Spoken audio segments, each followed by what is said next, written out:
over here you can see that I have a photo right here. And now what I'm going to do is I'm going to go around and use guided crop photo option in order to crop around this picture right here. So to do that, you can go around onto the guided tab right here. And once you do that, over here you can see crop photo is an option as well. So you can go around and click. And what happens is that you get onto the guided crop photo option right here. And the crop tool is activated. You can go around and resize out the crop area according to how you want and place it wherever you want as well.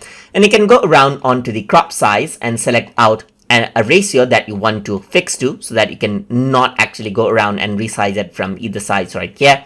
And then you can go around and choose different type of overlays right here like grid or rule of thirds depending on what you like. So I'm just going to go around and resize this and place the boats on one of the threads right here. So this is what I want.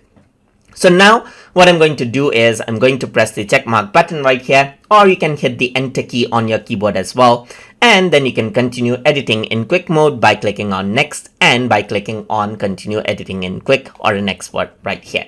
So that is how you can use the guided crop photo mode inside of Adobe Photoshop Elements. So I hope you guys learned something as always. And as always, please like, comment, share, and subscribe.